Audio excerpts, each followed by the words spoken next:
Hi guys, this is Gail with Gail's Southern Living, and I am doing the hashtag put out by Wicked Awesome Gardening.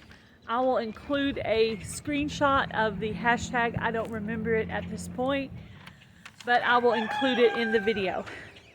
So what it is you're telling 5 things you will never grow and 5 things you will always grow. So I'm going to start with the 5 things I will never grow again. Number 1 is black-eyed peas. And the reason is space. So I only have a certain amount of raised beds and I want to use them for things I really love, right? Which will be on the other part of my top 5. And the volume you would need to actually make a pot of black-eyed peas is way more space than I want to use. So really any kind of beans, I just don't have the space to grow that. So I'm not going to be growing that anymore. I do still have some on the backup though. If the world goes crazy, I will still have my black-eyed peas. They're there on the clutch. White icicle radishes I tried last year. I really didn't like them that much, so I probably won't be growing those again. Celery. Last year I grew celery for Shed Wars. It came up a little bit, but it never really flourished. So I don't know if it had to do with our climate or if there's something I did wrong, but it was the raised planter that I was growing it in. So the soil was really loose. So I don't know what my problem was there. Also last year I tried to grow broccoli and I did not have success for that. So I don't know if it's the climate because Texas is really warm or what the reason is. Also my greenhouse blew away last year, so that might have had something to do with it being, you know, banged around and stuff. So broccoli is on my list. Watermelon. The reason watermelon is on my list, it's just a space issue. I do really love watermelon, but I've never actually had success at it.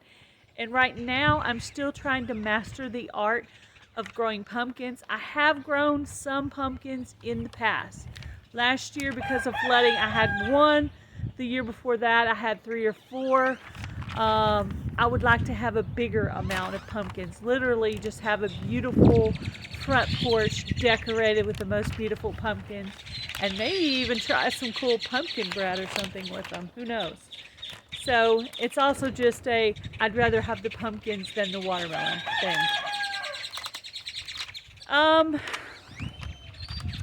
On my yes list, the 5 things I absolutely have to always have, zucchini is number 1 because it's my favorite. Literally every year when it comes up, I'm very excited because I know it's coming, right? Zucchini bread, squash casserole, squash patties, all the good stuff. Stir fry, everything you like to make with zucchini. And I have about 7 up right now. I have 7 zucchini squash and 2 spaghetti squash growing. And shout out to Mountain Grandma Tammy for sending me the spaghetti squash. That was very awesome. Tomatoes. I did very well with tomatoes last year, but I didn't label them very well, so I didn't know what the different varieties are. This year I'm growing about 7 or 8 different varieties. I have a whole raised bed full and also some containers that I'm growing them in. So I will have multiple kinds of tomatoes. Also with tomatoes, I'm also including tomatillos because I loved to grow tomatillos, you know, like for dips and stews and Mexican food and stuff like that. One thing, and number 3 on my list is parsley. It's easy to grow here and you can dehydrate it and put it up and have enough for the whole entire year where you don't have to buy it, and it has so much better flavor than what you can get from the store. So parsley is number 3. Number 4, cilantro. Cilantro is pretty easy to grow here. Mine is coming up just a little bit. And I love putting it up for the rest of the year. Use what I want and put it up for the year. And I use the freezing in ice cube trays method, or getting those tiny little snack bags and adding a little, however much cilantro you would use for your dip or your stew, and putting it in water, and then you just thaw it out. Or if you're making stew, you can just put the water in there and bake it in and cook it in with your stew. So cilantro and some kind of peppers. I always do bell peppers, sweet peppers, jalapeno peppers. I always do some kind of peppers, so that's definitely a must. I'm trying to up my pepper game this year. Peppers has not really been something. I've always been successful with jalapenos except for last year, but I tried to grow some under the grow light. I had some started, so hopefully, and I have a whole bed of peppers, so hopefully I will successfully grow some peppers this year. My husband did successfully grow some bell peppers last year. They didn't get real big, but they had a great flavor, and we ate all of them that we had, and I think I dehydrated some of them for a soup mix that I was making. So those are my 5 things I wouldn't grow, 5 things I have to grow or want to grow. That is my list. I believe this is an open collaboration put out by Wicked Awesome Gardening.